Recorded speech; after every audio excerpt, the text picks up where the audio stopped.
Olá, boa noite a todos, amigos e amigas do Frater Joana. Que bom estar aqui com vocês novamente para darmos continuidade aos nossos estudos. Hoje estamos aqui com a participação de quase todos, né? Boa noite, gente, boa noite. Boa noite. Boa noite, boa noite. Boa noite a todos. Boa noite. Vamos preparar o nosso ambiente para esse estudo e convido a todos vocês de casa, a todos os nossos amigos aqui, participantes, para que possamos fazer uma prece juntos, preparar o ambiente para o estudo da noite. Senhor Jesus, agradecemos a oportunidade de estarmos aqui, reunidos em Seu nome. A bênção recebida pela espiritualidade amiga, a oportunidade de estudos, de compartilharmos um com os outros. Que a espiritualidade possa nos intuir, nos orientar, guiar os nossos caminhos e que possamos mantermos fortes, persistentes no caminho do bem. Que assim seja, graças a Deus. Muito bem, meus amigos, agora vamos dar continuidade e eu convido aos oradores da noite para que possam compartilhar conosco o estudo de hoje.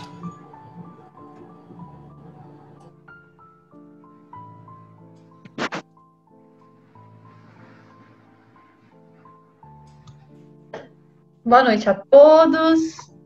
Convido a todos a realizarmos a nossa meditação. O nosso querido amigo Flávio vai fazer a condução para nós na meditação da noite. Olá, amigos, boa noite a todos.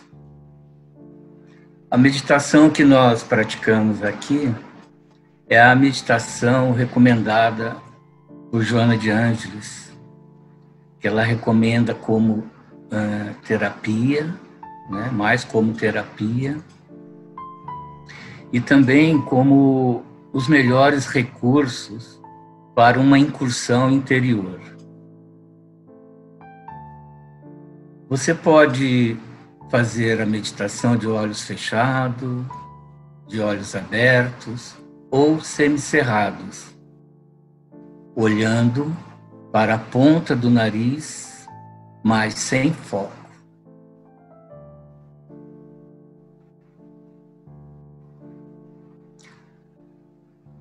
A meditação requer aquietamento da mente, interiorização, silêncio mental, equilíbrio das emoções e harmonia do pensamento.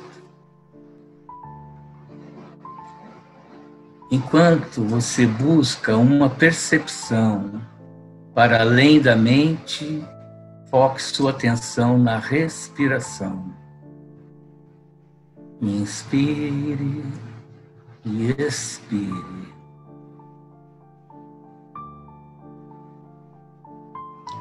As preliminares do processo de meditação exige que você escolha, que você se recolha de todos os objetos sensoriais externos, mantendo os olhos e a visão concentrado entre as duas sobrancelhas e reter dentro das narinas o ar que entra e sai. Inspira com a boca cerrada, retém a respiração, retém o ar, conte até 5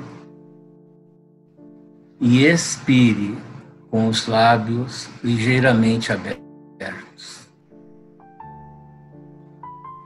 Novamente, inspire, retém,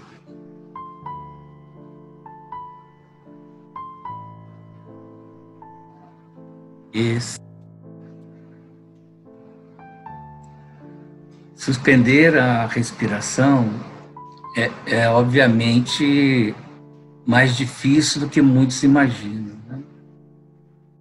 A respiração em si é considerado o último obstáculo à meditação.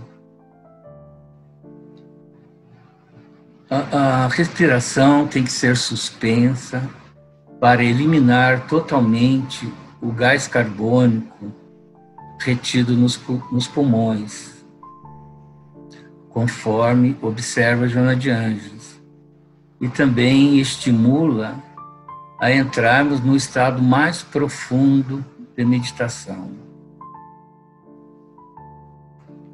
Daí a importância da respiração.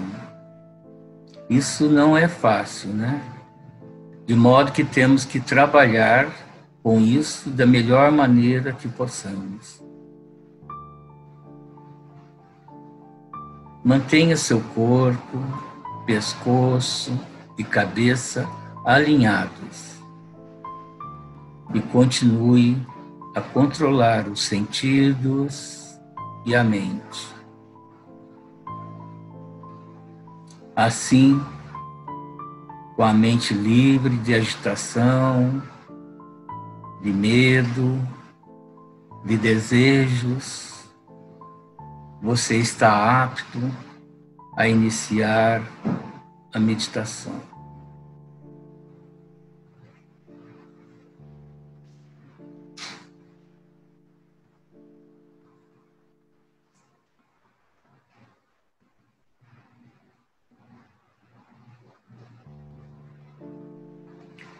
Permaneça estável na meditação, no eu.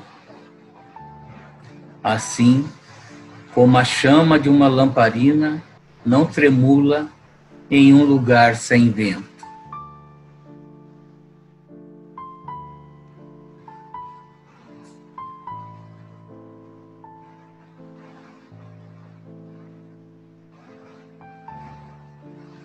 Com esta prática, com o tempo, você alcança o estado de samadhi, como é falado por Joana de Ângeles em uma de suas obras. Inspire,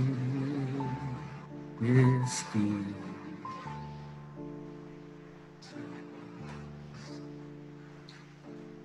Quando um rei decide visitar seu reino, em todo o seu domínio, imediatamente todos são avisados através de seus mensageiros, que levam a notícia do grande evento.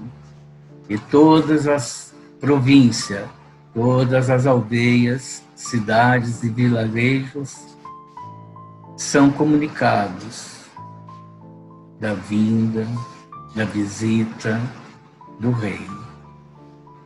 Então, todos se preparam para recebê-lo com muito refinamento, apuro, perfeição, pois é um grande acontecimento e todos querem se apresentar da melhor maneira, alinhados, festivos, em perfeita harmonia, coloridos para o momento especial, em convívio com seu rei, para oferecer o melhor, pois tenha certeza que receberão a melhor das atenções do seu querido rei.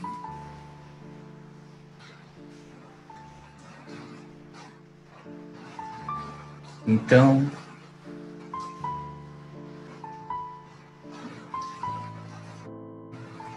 você é o rei, o self é o rei, a alma, e através do pensamento, visite todo o domínio do seu corpo, da cabeça aos dedos dos pés. Fazendo isso, levando a atenção não só aos músculos, como a todos os órgãos internos. Eles se harmonizarão, entrarão em uma harmonia celular para receber a visita dos seus pensamentos.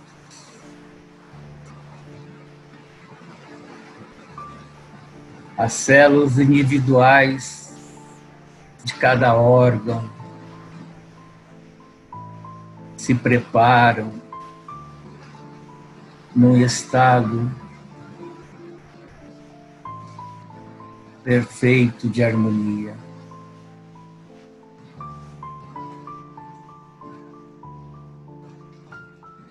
De sincronismo, de estabilidade, de positividade. Então, inicie a jornada do Rei, cada um individualmente. Percorra a partir do couro cabeludo, da testa, dos olhos, da face, pescoço,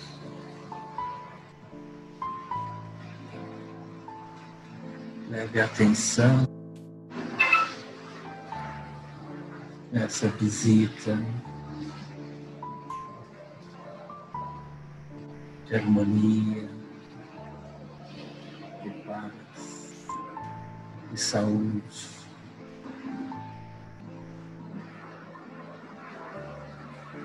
Continue a jornada. Ombros, braços, todos os órgãos internos. Nesse instante, se harmoniza. Todas as células individuais de cada órgãos e especiais se comunicam.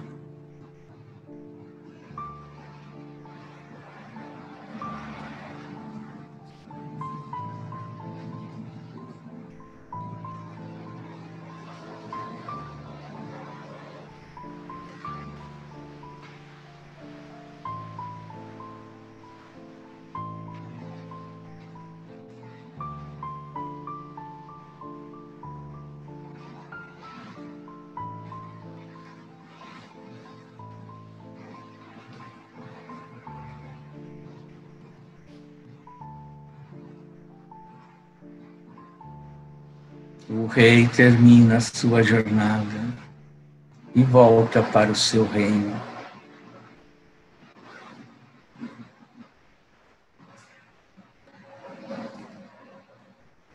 Para o seu castelo,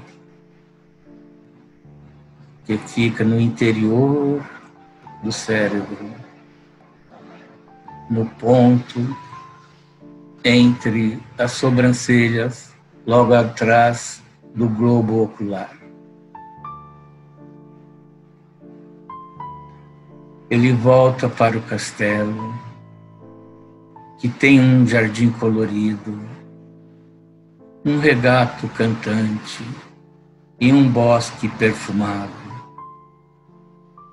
um lago espelhado, um lugar confortante e encantador. E aí, você, o Rei, vive nesses instantes agradáveis harmonias, na lembrança da sua jornada, enquanto se deixa penetrar pelas forças ignotas da natureza, facultando a sintonia com a energia divina.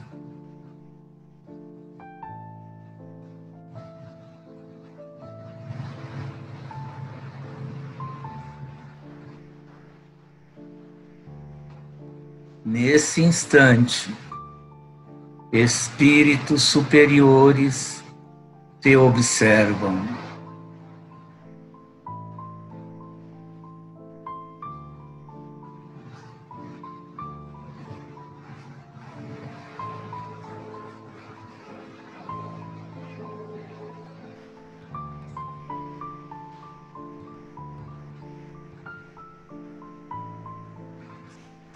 Permaneça agora alguns segundos nesse estado de claridade interior, terapêutica, mantendo o pensamento na visualização salutar, evolvendo ao ambiente onde se encontra, sem pressa e com tranquilidade.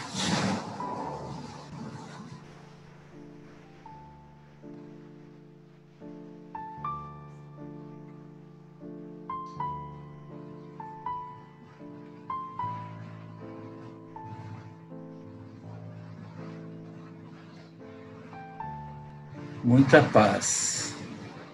Eu encerro a meditação de hoje com um gesto que eu aprendi com os monges da Ananda Marga. É assim: o mais alto da minha consciência e o melhor do meu coração para vocês.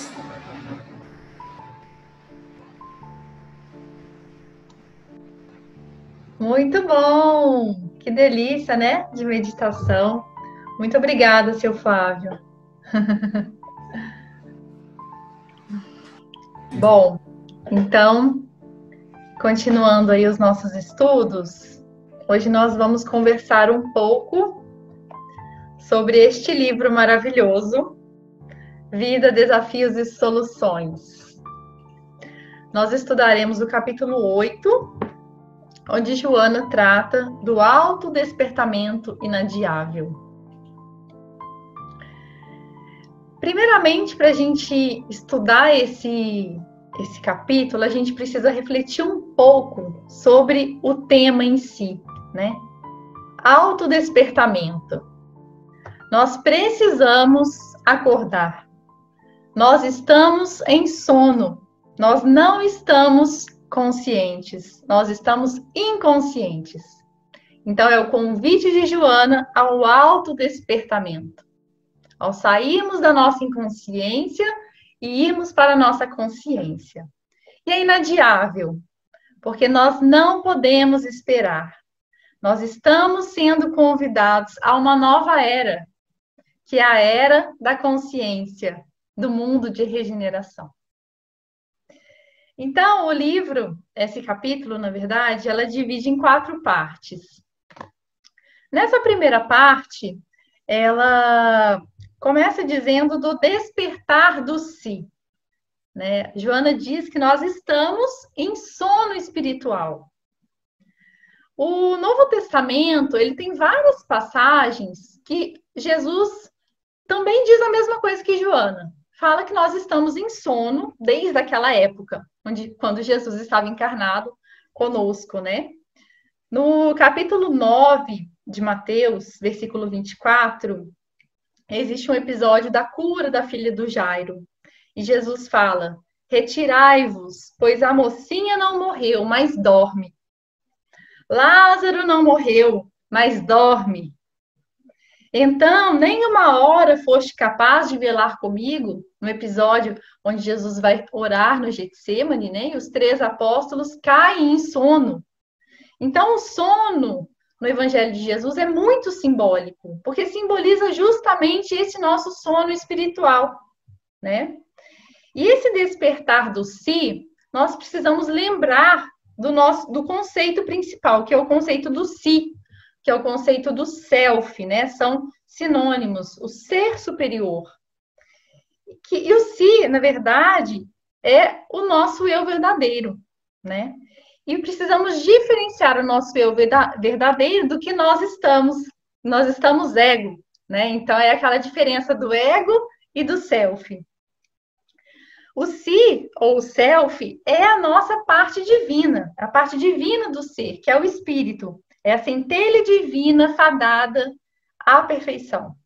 Na questão 116 do Livro dos Espíritos, Kardec pergunta: haverá espíritos que se conservem eternamente nas ordens inferiores? Não, todos se tornarão perfeitos. Então, todos os espíritos, todos nós, estamos fadados à perfeita sintonia com a consciência cósmica. Isso é o que nós somos. E o que nós estamos atualmente? Nós estamos o ego, né? Que é essa personalidade transitória que nasce numa cidade, em tal dia, filho de fulano e beltrano, que tem determinada profissão. Então, esse é o nosso ego. E qual que é o problema? O grande problema é que a gente acha que a gente é o que a gente está, né? É essa confusão. Nós achamos que nós somos quem nós estamos. Esse é o estado de sono. É a inconsciência do si mesmo, do self, dos objetivos da nossa experiência com o ego. Existe uma analogia muito interessante que a Iris Sinotti faz, que ela diz que a nossa casa mental é como se fosse uma grande fazenda. E nessa fazenda, nós temos um senhor e temos um servo. O senhor é o self. É ele que é o dono da fazenda. E nós temos um servo, que trabalha ali na horizontalidade, né? Ele faz os trabalhos da fazenda, ele cuida dos animais. E o problema é que o servo acha que ele é o dono da fazenda. Então, quando aquele senhor, quando o self, ele não está por perto, quando ele não é presente, quando aquela personalidade não é consciente, o ego acha que ele é só ele, né? Ele acha que ele se basta por si mesmo. Então, o nosso equilíbrio acontece quando o nosso ego, ele obedece ao nosso self. Quando o servo obedece ao Senhor, né? Quando o nosso ego, ele está vinculado aos nossos objetivos reencarnatórios.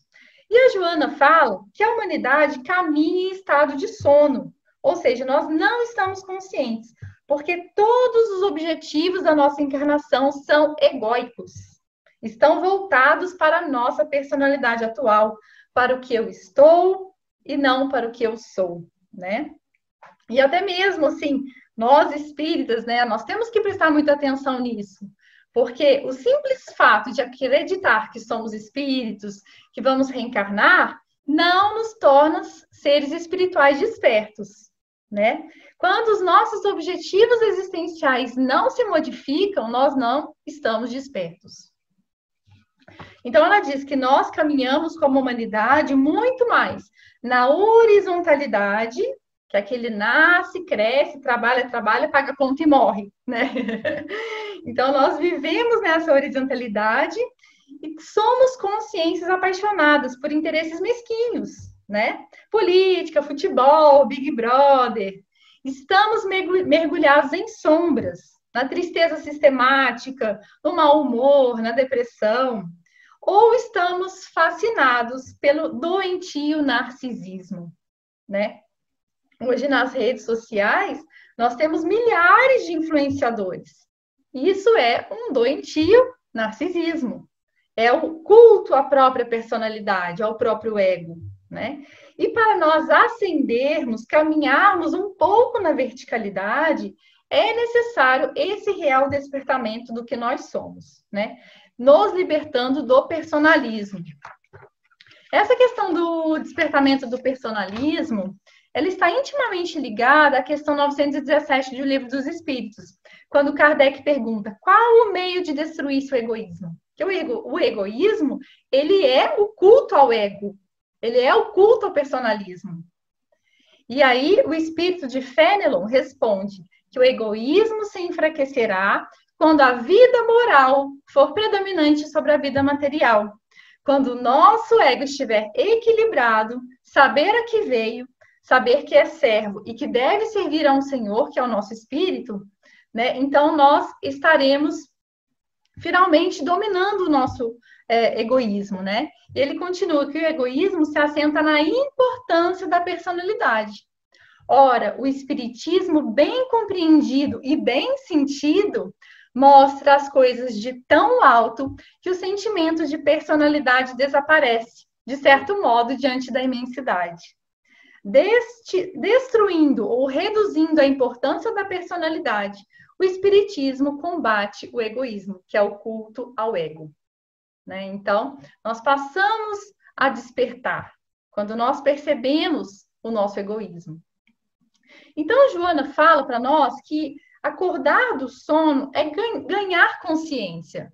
Nós vemos que uma das grandes características dos bons espíritos, dos espíritos superiores, é essa lucidez espiritual, né? Essa lucidez consciencial.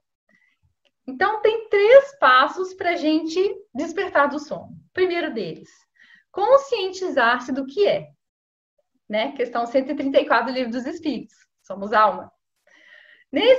Conscientizar-se do que necessita fazer. Questão 132 do Livro dos Espíritos. Objetivos da encarnação. E como conseguir o êxito. Questão 919 do Livro dos Espíritos. Conhecimento de si mesmo e autotransformação à luz do Evangelho de Jesus. Então, buscar acordar a consciência através dos gurus, dos guias espirituais, ela comenta que é um instrumento interessante, né? Quando nós temos aquele guia espiritual que nos serve de apoio espiritual nos momentos difíceis, né? Nós temos vários expoentes na nossa doutrina. Nós temos o Chico, temos o Divaldo. Eu, por exemplo, quando comecei a estudar o espiritismo, eu adoro até hoje o Haroldo. O Marquinhos me chamava de Haroldete, sabe? De tanto que eu assisti o Haroldo. E esses guias espirituais, né, que nos mostram uma parte do caminho que nós devemos trilhar, são importantes para nós. Mas eles não podem servir para nós assim como se fosse uma bengala, né? A gente precisa ter um discernimento e uma liberdade espiritual. E ela continua que nós estamos na era da consciência. Eu achei muito interessante essa parte, porque é uma parte muito atual e é muito, assim, muito próximo do que a gente está vivendo hoje, né, com a pandemia, com toda essa situação. E ela diz assim, os horizontes se farão mais amplos, a compreensão da criatura se fará mais ampla, particularmente em torno do si, do espírito imortal. E a pandemia é um grande convite à interiorização. Né? É o conhecer-se a si mesmo. Fique em casa, na verdade, é muito simbólico, porque no estudo do Evangelho, a casa é a nossa casa mental. Toda vez que o Evangelho fala de casa, ele se refere também à nossa casa mental, à nossa casa interior. Então, fique em casa, está dizendo para a gente, olha para dentro de você, né?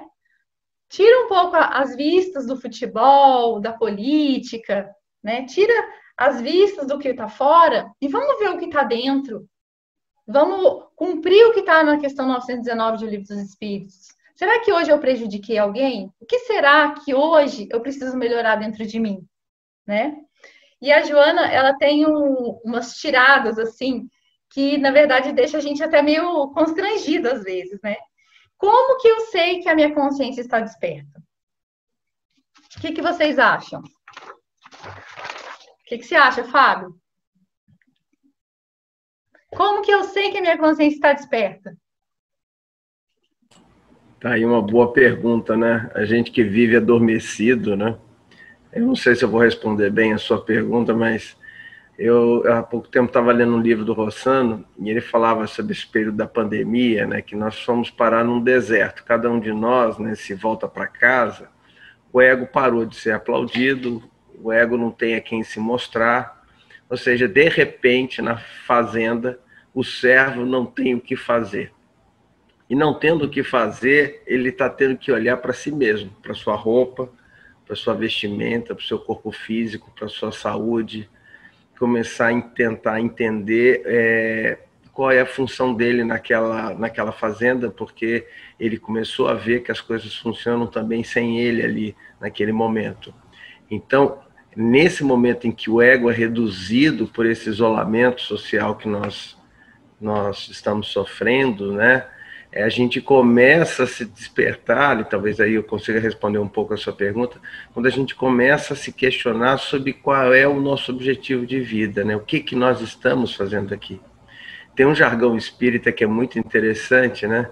Que é dizer assim, a gente vive falando de alma e de espírito, mas vive como se a alma, como se o corpo tivesse se vivêssemos num corpo que tem uma alma, e não o contrário, numa alma que tem um corpo, né? A gente inverte a relação dos processos, porque o ego, ele realmente é muito bom no que faz, e ele tem que fazer isso mesmo, ele tem que administrar a vida, ele tem que ter essa ferramenta. A gente fala tanto de ego, às vezes parece uma coisa pejorativa, não, o ego tem que ser esse obreiro que quando diz assim, faz isso, faz. Quando não é para parar de fazer, para de fazer. Ele tem que ter o domínio da situação, porque é assim que ele enriquece o dono da fazenda. Eu não sei se eu Exatamente. Respondi. Então, ela fala para nós, é justamente o que você tá falando, né? A gente sabe quando a gente está desperto, principalmente quando surge para nós um problema. E não é qualquer problema. Quando surge um problemão. Quando tem alguém da família sua que está muito doente, quando você está muito doente, quando acontece a perda de um emprego, né? Quando você perde um bem que você demorou muito para conquistar. Então, quando você tem um problema muito grande e você pergunta para si mesmo o que essa situação deseja me dizer, o que a providência divina deseja de mim através deste problema, se isso está acontecendo, qual é o real significado para o meu progresso? Isso é uma demonstração clara de lucidez espiritual. Porque quando nós não estamos despertos, nós procuramos os guias espirituais, procuramos os centros de cura, procuramos gurus, procuramos a justiça, tentando responsabilizar os outros. Isso é uma consciência não desperta. A consciência desperta, ela procura dentro de si as respostas. Olha só que interessante, né? E na segunda parte, a primeira parte, ela nos convida ao despertar, né? Mas, na verdade, não adianta a gente somente acordar, porque quando a gente acorda de manhã, se a gente não pular da cama, a gente continua não fazendo nada. Então, a segunda parte é o esforço para equilibrar-se. Nós levantamos e estamos equilibrados, estamos de pé, né? Assim como no corpo físico, nós despertamos devagar, o despertamento espiritual também ele é gradual, porque Deus não age com violência para conosco. A consciência lúcida, né, que é a nossa capacidade de perceber a verdade, de sentir a verdade espiritual dentro de nós, a verdade espiritual que nós somos, e as consequências disso, elas vêm com o tempo e com as experiências propostas pela providência divina. Não há um despertamento súbito, né? Então, o nosso psiquismo, ele muda muito gradualmente. Então, quando essas mudanças não são reais, quando normalmente a pessoa muda de um dia para o outro, normalmente não são mudanças reais. São mudanças só de máscara ou de fachada, né? Porque a nossa mudança verdadeira, a nossa vivência evangélica verdadeira, ela é muito gradual. E quando a gente desperta da cama, normalmente a gente faz vários planos para o nosso dia, né? Hoje é terça-feira, hoje eu tenho que levar a Maria no balé, tenho isso. A gente faz esses planos. E o despertamento espiritual também tem esses planos, né? Então, eu quero ter a humildade, quero ter a bondade do Chico. E, gente, como era bonito ver o Chico trabalhar. Eu queria trabalhar como ele, estudar como o Haroldo. A gente tem vários planos espirituais para nós, né? Só que a gente tem que ter um discernimento, que nem tudo que a gente quer, nem tudo que a gente sonha, por enquanto é possível a gente atingir no nível que nós estamos.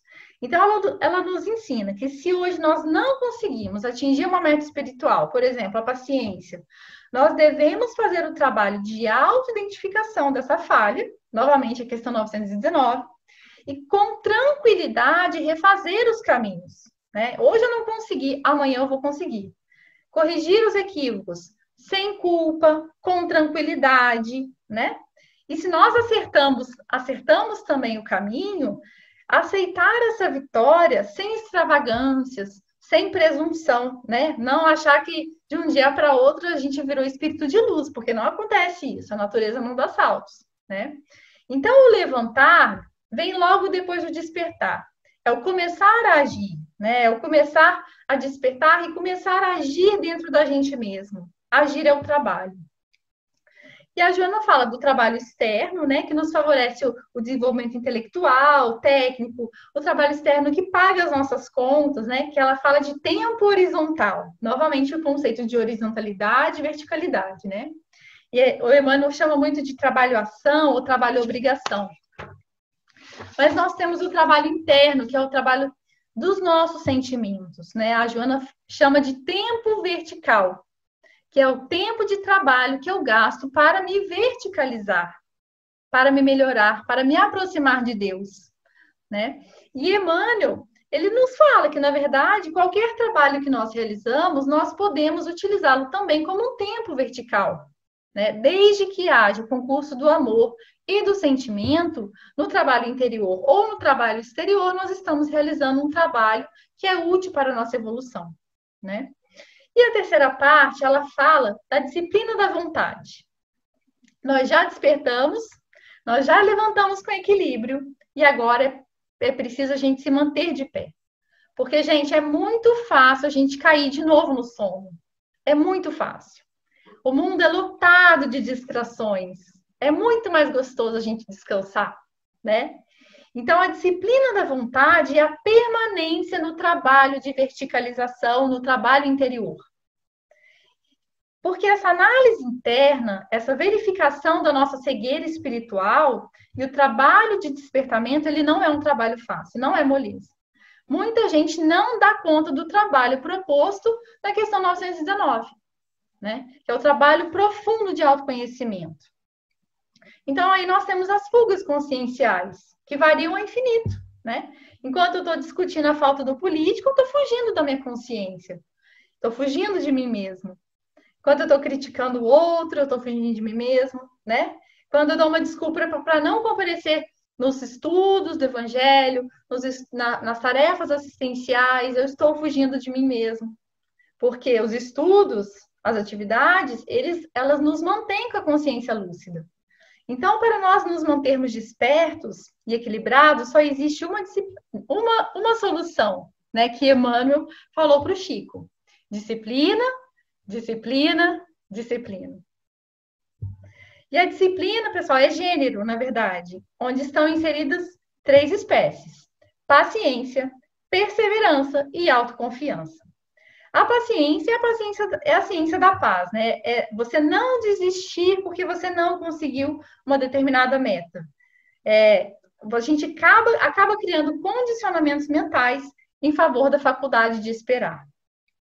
A perseverança é a teimosia do bem, né? É aquela firmeza de decisão pelo que se vai executar. É a insistência que se propõe o indivíduo para alcançar os objetivos que o promovem e o dignificam. E a autoconfiança, porque quando os nossos objetivos são nobres, nós estamos a favor de uma corrente, né? Uma corrente divina para o bem. Então, nós estamos caminhando no mesmo sentido das leis divinas, né? Então, essa autoconfiança passa necessariamente por uma postura mental ativa, né? Que vai aprender e executar tudo que for necessário para atingir a meta. E a Joana arremata: a disciplina da vontade mantém a mente saudável, desperta e promove o nosso amadurecimento psicológico. A criança quer ser acalentada, o adulto quer trabalhar para atingir os seus resultados. E na quarta parte, pessoal, finalizando já, ela fala das ações libertadoras.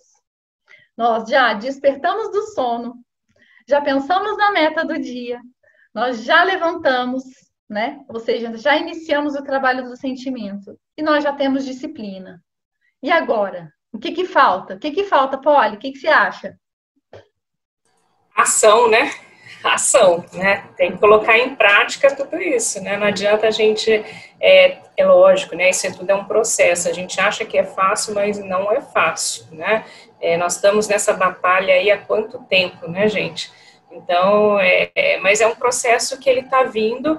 Esses dias a gente estava assistindo um filme Alexandria, né, que fala justamente da passagem logo após de Jesus, em que houve aquele processo, né, de mudança e a implantação do cristianismo. E aí como que foi difícil, né, para as pessoas se desfazerem, né, naquela época em que se acreditava que tinha vários deuses, passava a ter um Deus somente, né, se desfazer da idolatria, né, as estátuas, aos deuses Sol, Deus Lua, e passar a inserir o cristianismo, né, a mensagem de Jesus, e isso tudo foi com muita violência, não foi uma coisa pacífica, né, foi uma coisa bem violenta. Então, assim, pensando nesse desenvolvimento da humanidade, nós estamos num processo, mas hoje, graças a Deus, a gente já se desapegou, né, dessa violência, no sentido assim, nós estamos trabalhando no respeito ao outro, né, tentando nos conhecer, tentando colocarmos em prática esse autoconhecimento, né, nos desvincularmos do ego, trabalhar com o self. E agora o que a gente tem que fazer é colocar em prática, né? Então, começar a praticar, né? É um processo, né? É isso mesmo. Nós vamos chegar lá. Então, nessa quarta parte, é isso mesmo. Essas ações libertadoras, né? Porque a gente já despertou do sono, já trabalhamos as metas, já estamos equilibrados de pé e temos disciplina. Então, o que que falta? O prefácio do livro de Emmanuel, Levantar e Seguir. Olha só o que Emmanuel fala. Quem recorre ao Cristo extasia-se com a suavidade imensa que lhe caracteriza a presença no próprio coração. Entretanto, não basta esta forma de encantamento para lhe alterar a vida pessoal. Ou seja, Jesus promove o encantamento. A ternura de Jesus, né, ele tem um magnetismo que até hoje arrasta multidões. Só que essa é a postura da multidão, né? A inteligência se alteia na maneira de ser das pessoas, mas prossegue acomodada nos seus próprios interesses de ordem material. Ou seja, o que Emmanuel está falando? Que a inteligência não basta para nós nos desprendermos do sono. Levantar e seguir, na lição do Senhor, significa movimentar-se, buscando o caminho que ele mesmo trilhou. Qual foi o caminho que Jesus trilhou? Saiu dos altiplanos da luminosidade e desceu para as trevas da terra. Então, é este o caminho que nós devemos trilhar. Trabalhando quanto lhe seja possível, a benefício de nossos irmãos, sejam quem sejam, esquecendo-lhe as deficiências e os erros, encorajando-lhes a renovação para o bem, olvidando-lhes qualquer ofensas, ignorando-lhes voluntariamente as fraquezas, e amparando-lhes as necessidades, perdoando e amando, instruindo e, sobretudo, com os próprios exemplos, eduando-lhes o conhecimento da vida, soerguendo-lhes as forças quando as provações e problemas lhes marquem os dias, sem esperar compensação de qualquer natureza. Então, o trabalho de quem está desperto e está de pé e tem disciplina é levantar os outros. Né? Então, Joana nos diz que esse processo começa com a tolerância, que já é um movimento de ajuda ao outro. Nós promovemos pequenas aberturas fraternais, né, para aqueles que se encontram em momento espiritual anterior ao nosso. E aí, depois, nós já adquirimos a tolerância real. E depois da tolerância real, nós passamos para o grau de perdão irrestrito das ofensas, né, a todo mal que nos tenham feito. Com esquecimento real da ofensa, né? Porque aquele perdão, assim, eu perdoo, mas não quero ver nunca mais. Não é perdão, né? Então, nós já avançamos um grande passo iluminativo pessoal quando nós aprendemos a perdoar. E aí, nós já temos a verdadeira caridade fraternal. É aquele verdadeiro auxílio aos necessitados de toda a ordem, né? Seguir a Jesus, então, é o negar a si mesmo, ou seja, negar a nossa vida voltada só para o ego, para a materialidade, deixando o self comandar a nossa vida, tomar a sua cruz, que é assumir as nossas dificuldades morais, conhecê-las e vencê-las gradativamente, e seguir os meus passos, que é o movimento de descida dos altiplanos da espiritualidade superior que Jesus fez, não no nosso caso, né? Para os vales tenebrosos da terra. E nós devemos fazer o mesmo movimento de auxiliar aqueles que estão ainda em estado de sono, né? Somente o seguir a Jesus é capaz de nos libertar.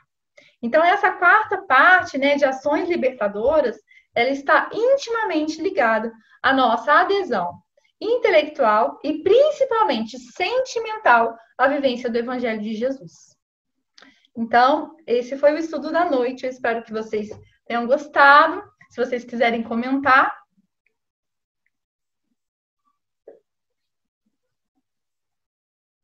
Gostamos muito.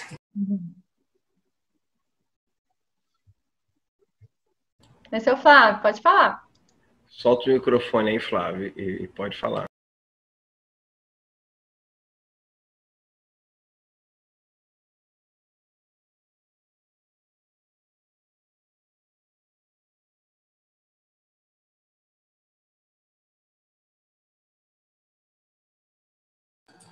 Flávio, seu som. Oi.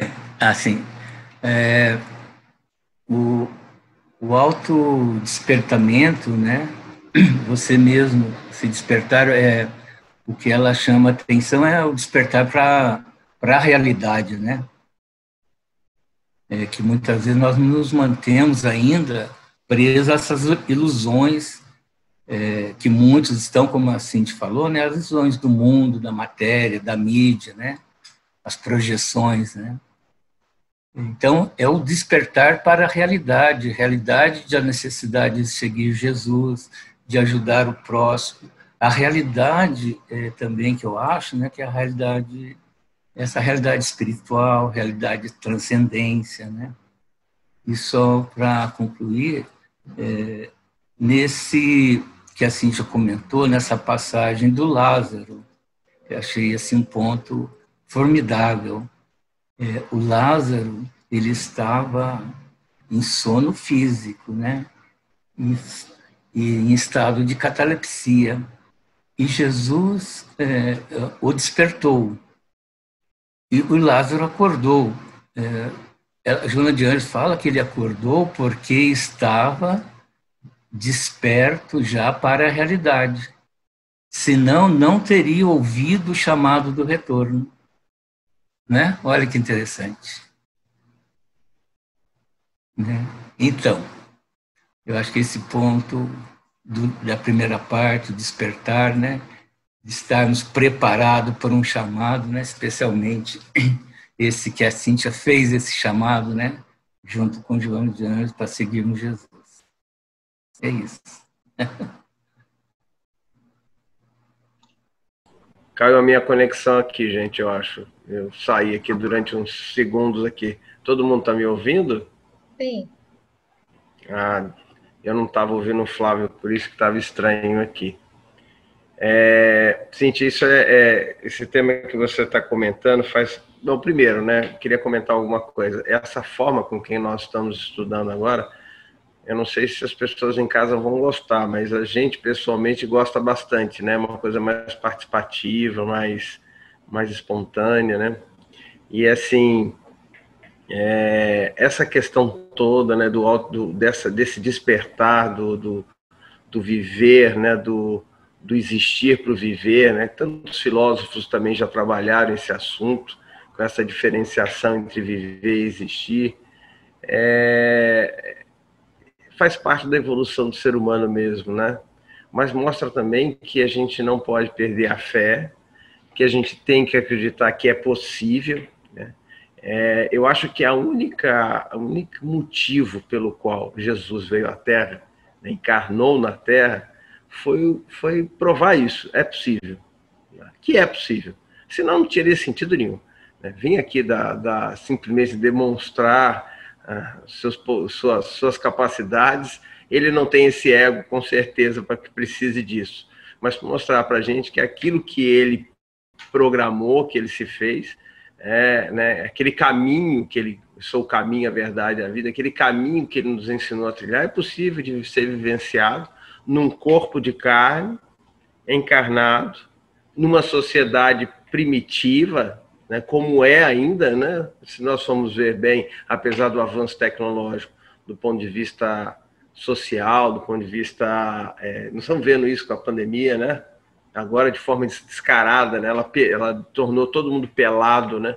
Os abrochos de egoísmo, tanto das nações como dos indivíduos. Então, mostrando que nós socialmente evoluímos muito pouco, ainda moralmente evoluímos muito pouco, mas Jesus quis dizer assim, olha, é possível, é possível. Marquinha, com você aí. Fábio, você comentando isso aí, eu estou lembrando que ela fala nesse próprio capítulo que a Cíntia trouxe, você falou que Jesus veio demonstrar que é possível. E ela faz questão, não só nesse capítulo, mas como diversos outros de outras obras da série psicológica, de fazer essa diferenciação, né, entre Jesus divindade e Jesus homem, Jesus teológico, né? Então, a todo momento ela chama, falando que, na verdade, ela é Jesus homem, né, que passou por tudo que nós passamos, demonstrando exatamente que é possível, né? Só que ela fala também que, na verdade, são nossas heranças multimilenárias, ela coloca, né? Então, por isso da dificuldade, às vezes, ainda de estar vinculado a isso que o Flávio falou aí, as ilusões, né? Não é pouco tempo que a gente está nesse problema do sono aí, são muitos milênios, né? Então, o trabalho é árduo que nós temos pela frente. Agora, se você quiser já dar início à segunda, se ninguém quiser comentar mais nada, Pacheco quer falar aí. Eu acho que é importante a gente ressaltar que, ao longo dos estudos que a gente tem feito, a Joana ela tem dado dicas de estratégia de como a gente deve fazer, de como ganhar essa lucidez e como conquistar essa lucidez. Em vários estudos que nós fizemos, ela sempre fala da mudança de hábito mental, pensar de forma positiva. Então, essa mudança, essa conquista da lucidez que vem junto com essa lucidez a gente conquista à medida que a gente vai deixando que o nosso inconsciente, né, com os hábitos do passado, com os nossos atavismos, que ele comanda o nosso dia a dia. Né, de forma, então, é o servo da fazenda que continua fazendo determinadas tarefas, determinadas ações de forma inadequadas por questões atávicas, né? E, assim, como é que muda essa chave? Como a Cíntia frisou muito bem isso, não é do dia para a noite, né? Então, começa aí com as mudanças de hábitos mentais, pensamentos elevados, pensamentos positivos. E a gente já passou por alguns capítulos, né, de alguns livros, e por 2 ou 3 vezes a gente frisou isso, né? Então, são dicas, são metodologias para que a gente possa ganhar força, né? E ir mudando a nossa casa mental para que a gente possa ter essa lucidez, né? Porque a gente não consegue enxergar o limite. Aonde que eu tenho que chegar? Na verdade, a gente não sabe onde tem que chegar. A gente não sabe os limites das nossas aspirações, né? E a gente vai, à medida que vai evoluindo, a nossa visão vai ampliando. Então, a gente não sabe o limite, né? Isso aí. Acho que isso é importante ressaltar aí. Que são ações para o nosso dia a dia, né? Ok, gente. Então, eu vou dando continuidade ao estudo aqui. Me perdoem porque eu ainda sou dependente dos slides, mas eu juro para vocês que eles ficaram bem mais curtos, bem menores em volume, mas é uma dependência que eu vou largando aí com o tempo, se Deus quiser. Então, nós vamos aqui, espero que esteja aí na tela para todos, né? Jesus, do livro Jesus, o Evangelho à Luz na Psicologia Profunda, né? O capítulo A Beneficência. E ela sempre começa, né, a veneranda, a comentar sobre os conceitos, né? Então, o conceito de beneficência, né? Beneficência ou a ciência de bem fazer, a arte da ação do bem.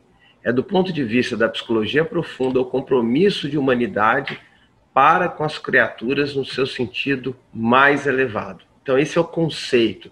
A Joana tem muita preocupação, gozado que é uma preocupação kardeciana também, né? De palavras expressarem com bastante nitidez o que é que ela quer expressar, o que é que ela quer falar. Então, o conceito de beneficência aqui é a beneficência ou a ciência de bem fazer, a arte da ação do bem. Então, veja, não é simplesmente fazer o bem, é a ciência de bem fazer isso, de fazer isso bem feito. Não é simplesmente fazer, mas fazer bem feito. E ela vai dividir esse capítulo em várias... Eu dividi esse capítulo em várias partes, numa ordem mais ou menos cronológica, para a gente ter uma ideia aqui. Então, né, quando Jesus é humanização, né, dando continuidade àquilo que a gente estava falando, que Jesus veio vivenciar isso, né, nesse enunciado, postulado em torno da prática das boas ações, distante dos olhos dos homens, Jesus igualmente humanizou-se, ensinando sobre o anonimato quanto ao serviço do bem em face da condição tormentosa que tipificava os indivíduos. Liberta da teologia ancestral, a cultura odierna se apresenta, gerando comportamento autônomo e tecnocrata. Então, é uma coisa interessante, porque, reparem uma coisa, Jesus vai sedimentar o cristianismo, né, a sua mensagem, toda na beneficência, na prática do bem.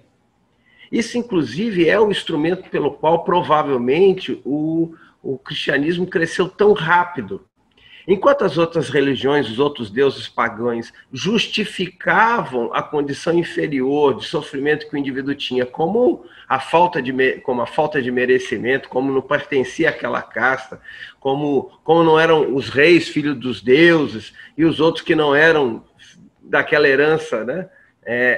Não tinham o mesmo direito àquilo, o sofrimento era compreendido assim: eu não sou filho de Deus, não sou amado por ele, então eu tenho que ficar nessa condição. Mas Jesus vem trazer uma mensagem totalmente diferente nesse ponto. E aí, provavelmente, com os senhores que libertavam seus escravos, a beneficência de dividir o pão, fez com que o cristianismo tivesse uma explosão. Isso a ponto de 300 anos, mais ou menos, depois da vinda do Cristo, ela já ser a religião oficial do Império Romano. E é aí também que começam os grandes problemas, né? Porque aí eles começam a modificar, o Jesus e o Cristo começam a ter uma mutação enorme, que é o que nós vamos ver aqui, o que o Marquinho comentou, que Joana fala isso de uma forma bastante enfática em vários livros, né? O Herculano Pires também, em suas obras, faz isso de forma muito eficiente. Então, a cristologia convencional, né, e ancestral é uma estreita visão teológica que a psicologia profunda desconsidera por discordar da sua divindade, da sua especificidade única, em detrimento de toda a humanidade. Então, o que foi acontecendo com o tempo, né? Já há 300 anos, já no início do Império Romano ali, Jesus de Nazaré, a sua benevolência, a sua beneficência, o seu amar o próximo como a si mesmo, os seus exemplos de não julgar o próximo, né? De comer na casa do Zaqueu, ladrão, de perdoar a prostituta a ser apedrejada, tudo isso passa a ter um valor menor. Por quê? Porque naquele instante começa a se criar um mito, né? Onde vão se valorizar mais efeitos, vamos dizer assim, gloriosos, né? A cura do leproso, o próprio sacrifício da crucificação, numa forma de transformar esse Jesus de Nazaré num mito, e num mito superpoderoso, quase que um extraordinário, né? E tem nesse filme que a Poliana comenta, tem uma passagem muito interessante, que é os cristãos indo atrás dos pagãos para dizimar os pagãos, e uma pessoa pergunta assim, mas Jesus faria isso? Ele disse, mas Jesus é Jesus, nós somos nós. Então, e vão para cima e apedrejam todo mundo, matam todo mundo, uma coisa horrorosa. Mas mostrando o quê? Na medida que você coloca esse mito muito acima de você, muito inalcançável, né? É lógico que alguém vai ter um ganho quando se torna intermediário desse ser superpoderoso, né? Mas você distancia ele de tal forma que você fica, de certa forma, vamos dizer assim, livre para continuar errando, porque ele é Jesus, né? Ele é o Cristo, né? Ele é o Cristo é o Cristo. Mas não, Joana vem buscar muito essa questão de que Jesus é o exemplo, né?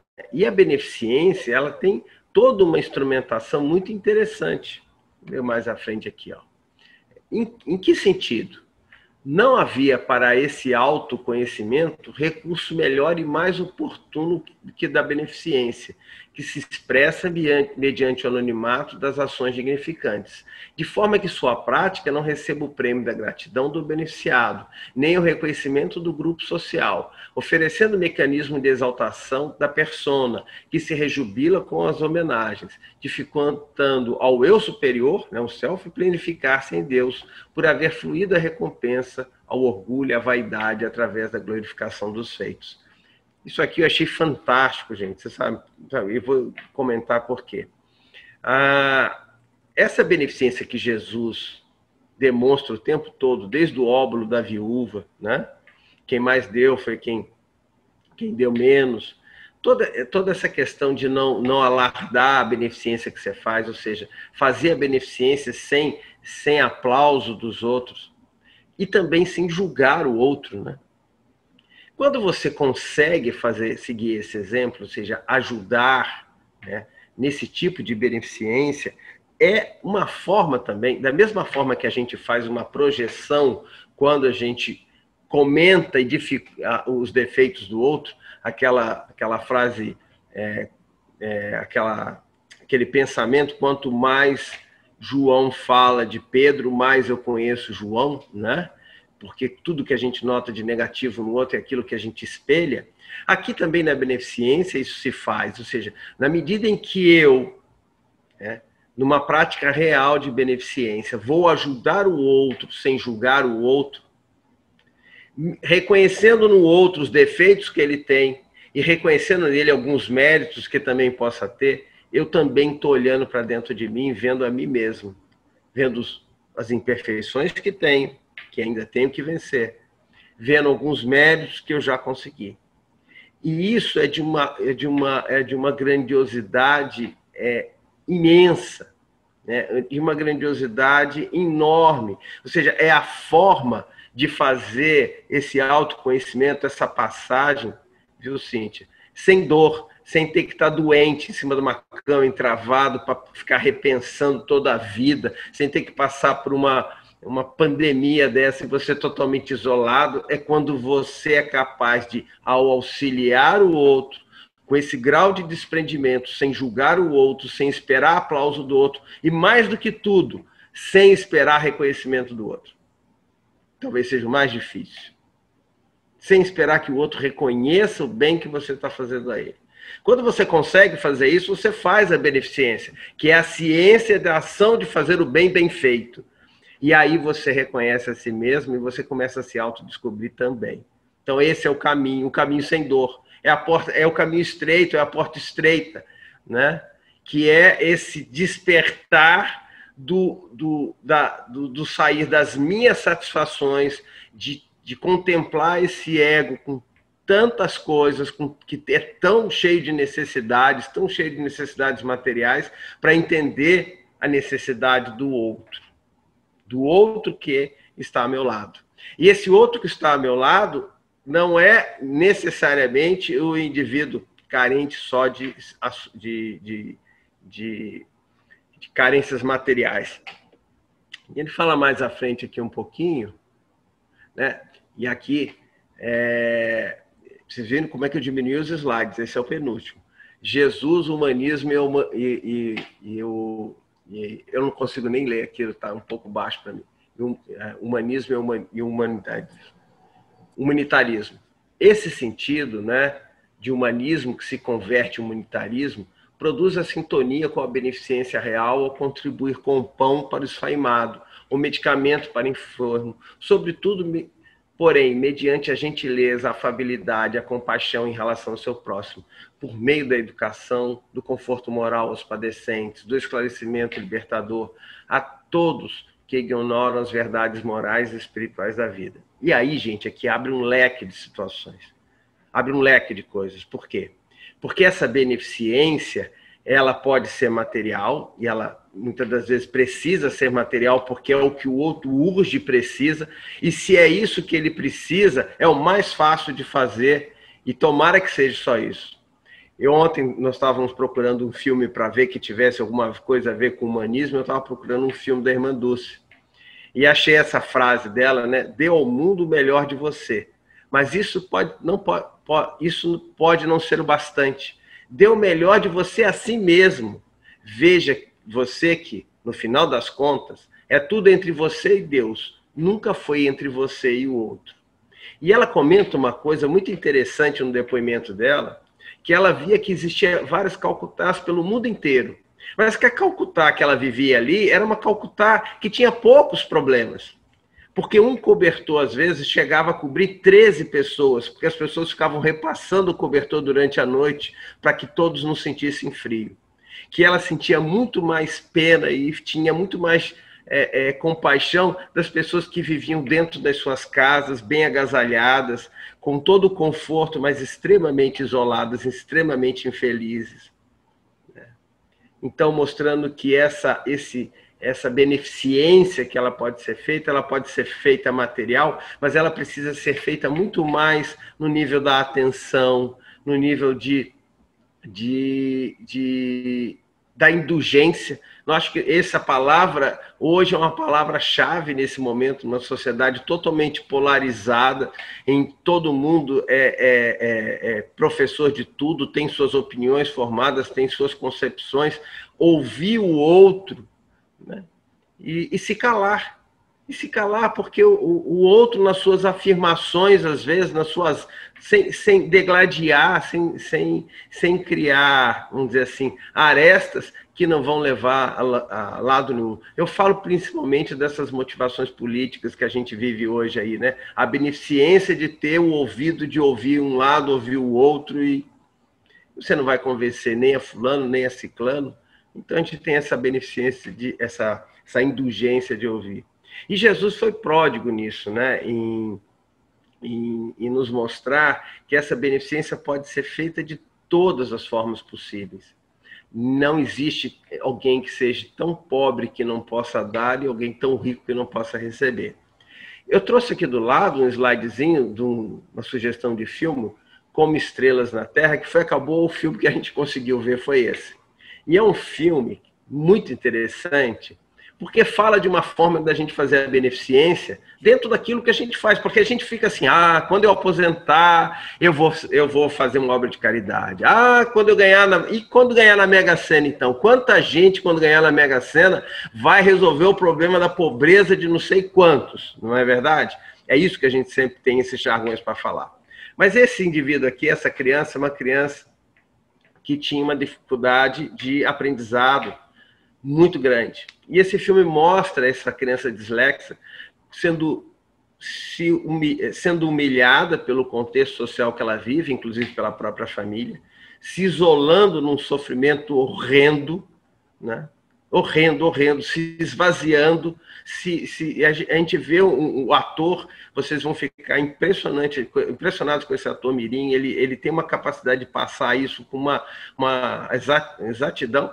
Basta dizer que a Poliana chorou rios de lágrimas aqui dentro, né?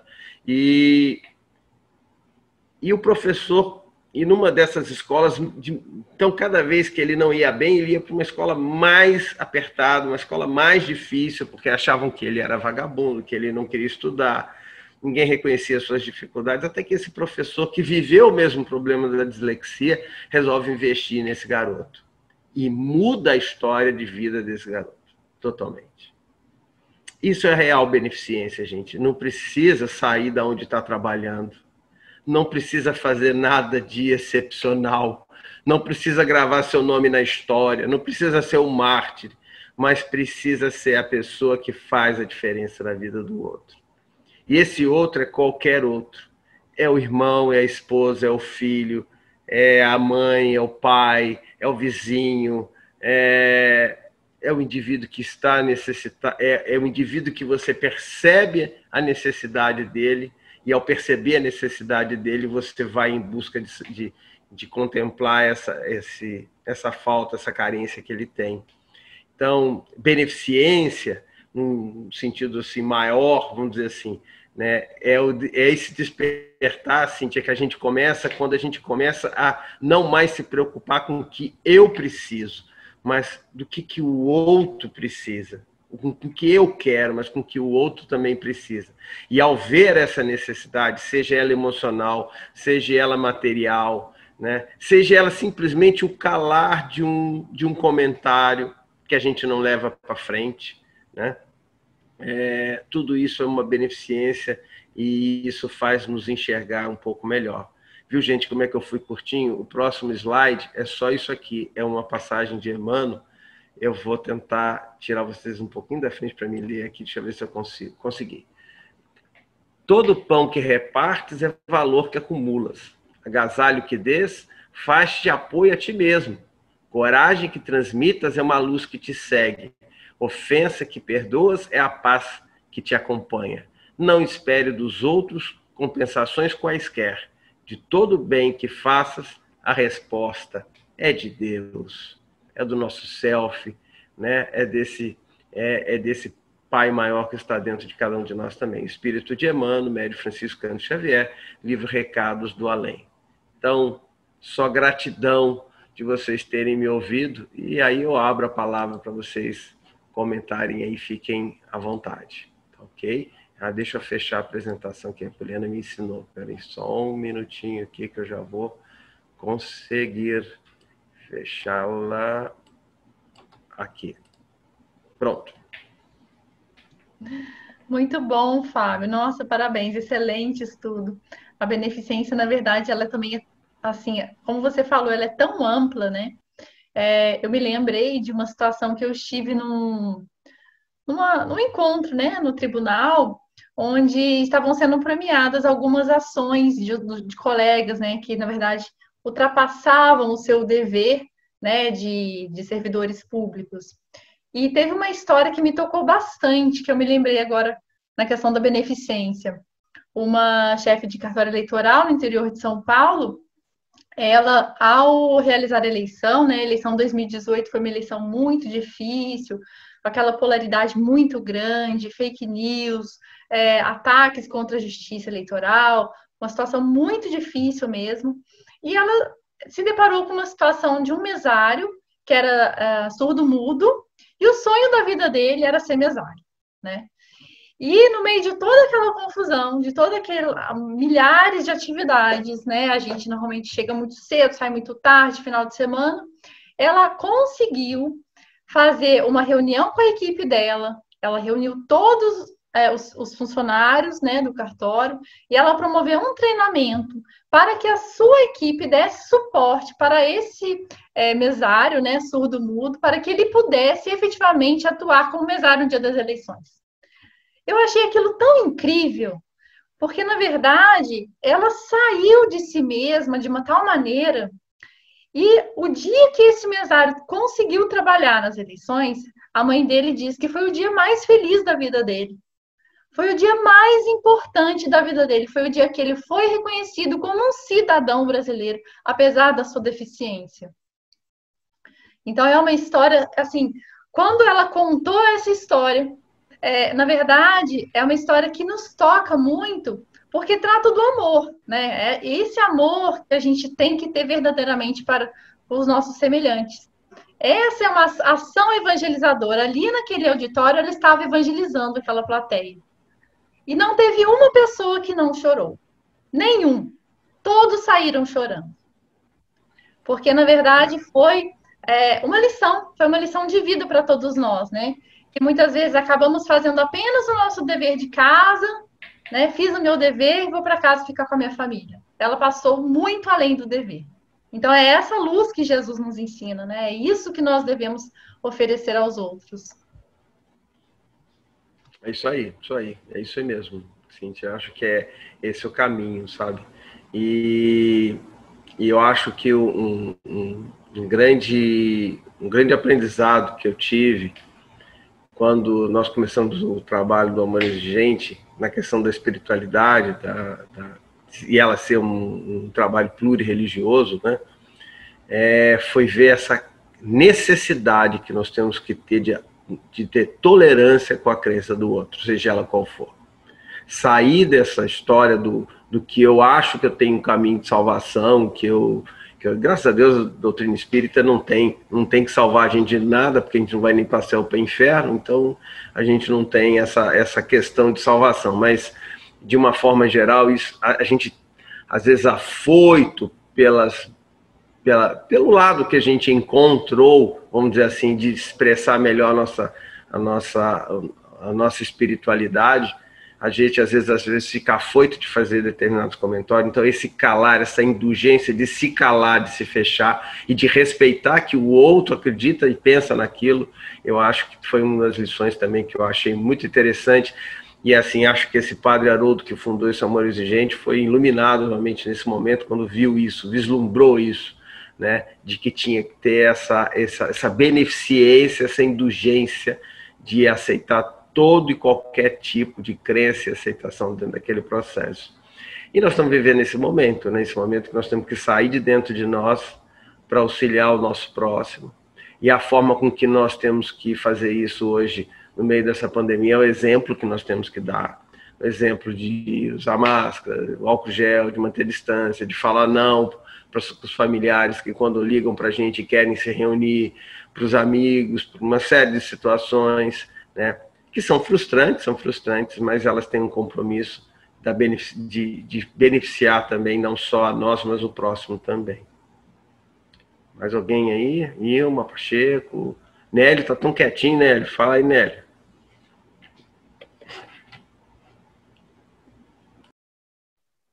É interessante tudo isso, né? Maravilhoso esse estudo, essa perspectiva que nos traz, essa visão que nos traz a psicologia espírita de Joana de Ângeles. É muito interessante.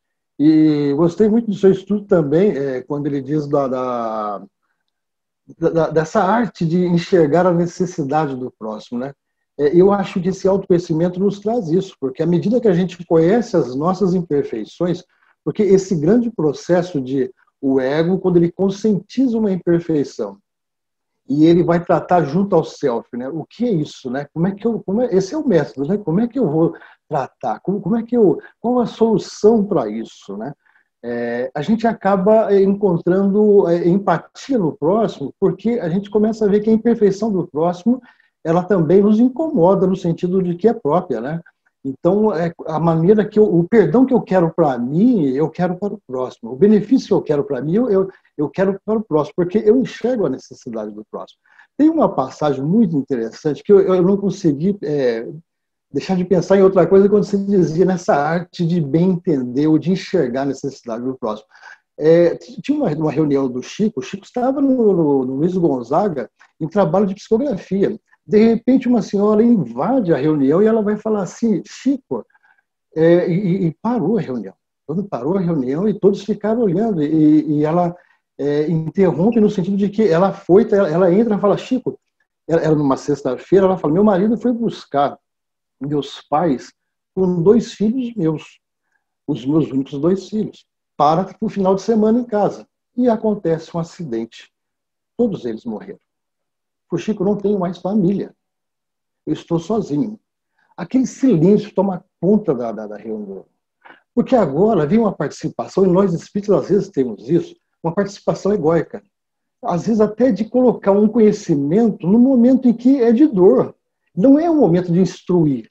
Então, às vezes eu poderia falar, todo mundo esperava assim, o que o Chico vai falar? Qual o conhecimento?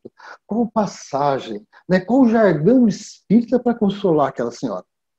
Então todos pararam, né? E o Chico coloca a caneta, ele fixa bem aquela senhora, ele levanta aquele passo, ele se aproxima dela, abraça e os dois ficam chorando. Choram por um bom tempo.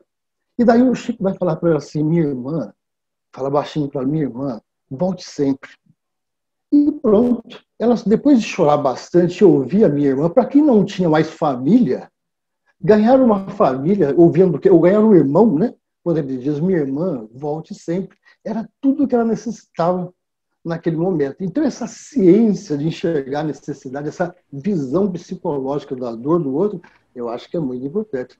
Né? Porque qualquer passagem, qualquer jargão espírita talvez explicasse, talvez até consolasse, mas não era mais apropriado de quem não tinha família e se sentiu amparado porque agora tinha um irmão. Então, ele falou, minha irmãzinha, volte sempre que quiser.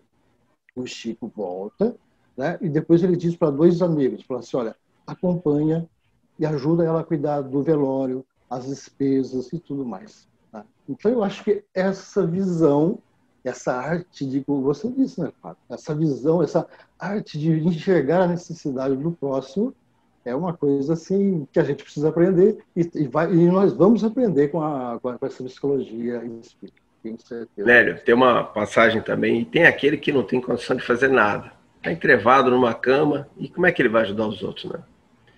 E o Divaldo comenta uma passagem que eu acho que exemplifica bem isso, é o seguinte, ele lê num jornal uma notícia de um homem que foi atropelado por um trem, se jogou na frente de uma locomotiva de um trem, e a reportagem conta em detalhes a quantidade de pedaços que o homem foi trucidado. E o Divaldo Durante vai para casa pensando como um indivíduo que tormenta, então ele faz uma prece pedindo a Deus que tivesse misericórdia, compaixão com ele, porque ele não podia estar no momento bom, e ele ora durante meses, todo dia à noite ele deitava, ele orava para aquele caso, esse homem que ele nunca conheceu. Passou-se muito tempo. E o Divaldo é muito chegado a chorar, de uma forma geral. Mas teve alguns aborrecimentos maiores e ele, naquele dia, estava muito triste e ele começou a chorar. E, de repente, chegou uma pessoa perto dele e disse assim, não chore. Ele falou assim, por que eu não chorar? Porque se você chorar, eu vou chorar também. E assim, mas por que você vai me chorar? Eu vou chorar porque eu te amo. Mas quem é você? Eu sou aquela pessoa por quem você orava, e toda vez que eu dormi, toda vez que eu vivia um tormento em que eu escutava o apito do trem, o trem me picava em pedaços, e eu quando aquilo acabava, eu escutava o apito do trem e ele me despedaçava, e eu acordava, e o apito do trem, isso não saía da minha cabeça, até que teve um instante que eu ouvi alguém fazendo uma prece por mim, e aí eu consegui ser socorrido. Então eu não te conheço, mas eu te amo, então não chore, porque senão eu vou chorar com você. Ou seja, a beneficência está em qualquer lugar, está em qualquer instante, está em qualquer gesto, está em qualquer momento, está em qualquer criatura, né? Criar essa percepção que é o mais importante. Tá bom? Muito bom, muito bom. Acho que é isso, gente. Alguém, Flávio, quer fazer um comentário? Poliana? Só fazer um comentário rápido. Eu acho que esse estudo, né, teve um vínculo com o estudo da Cíntia, né? Né, beneficência tem a ver com o despertar da realidade para a necessidade. Com certeza. Ela estava falando e eu estava me encaixando aqui para dar continuidade. Mas como é que as coisas, né? Caiu a internet, eu sumi aqui. De repente eu desapareci. Eu só voltei aqui meio no susto aqui, consegui reconectar aqui. Ok. Então, pessoal, gostaria muito obrigada. Só de fazer um comentário aqui, fazendo um link aí com a história aí que o Fábio contou, acho muito oportuna, e também do seu estudo, Cíntia. Olha só, né, aqui que está no capítulo que você fez o estudo. Sucede que muitos dos acidentes morais que chegam ao conhecimento público e fazem a felicidade dos tabloides escandalosos e da mídia em geral, que com eles se preocupam. Assim interessam as criaturas porque são projeções inconscientes do que está gravado no íntimo dos seres, permanecendo ocultos. De certo modo, o ser humano sente prazer quando detecta desgraça alheia, vendo ser refletido no outro que parecia nobre e bom, no entanto, portador das mesmas misérias que ele.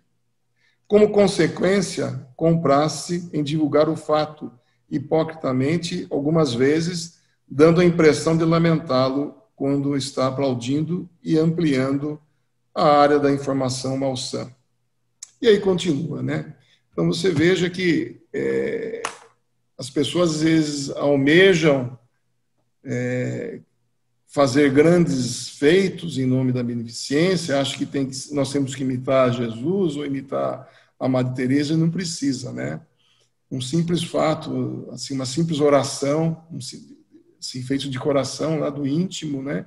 Em prol aí do irmão que passou por um momento terrível como esse, e as pessoas às vezes perdem tempo apenas em comentários, né? Ficar comentando e que sirva de notícia para a mídia, né? Para ficar massacrando aquela notícia do dia a dia, né?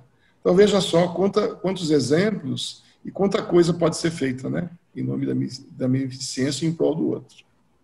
Pacheco, só emendando aí, essa questão de seguir o Cristo foi tão mal compreendida que muitos acham que seguir o Cristo é se flagelar e se pregar numa cruz, né? É sofrer, é o sofrimento. E passa pelo que é o principal, né? Que é o exemplo dele na sua beneficência. É impressionante como essa questão de Jesus e o Cristo, como isso na história do cristianismo foi se perdendo e foi se adulterando. O mito foi se transformando mais importante do que a essência da sua mensagem de beneficência, de paz, de harmonia.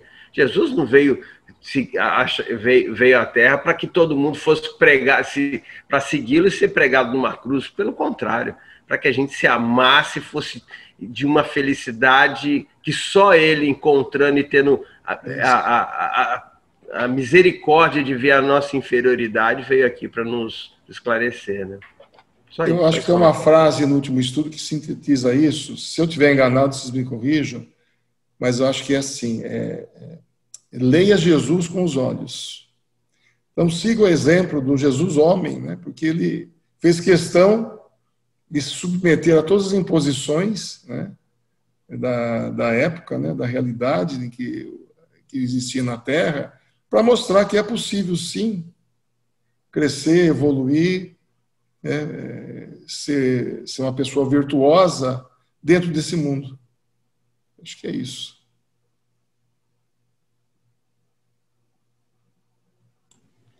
Então, até semana que vem. Boa noite a todos. Boa noite a todos. Foi muito bom. Obrigada, viu? Boa semana. Fiquem com Deus.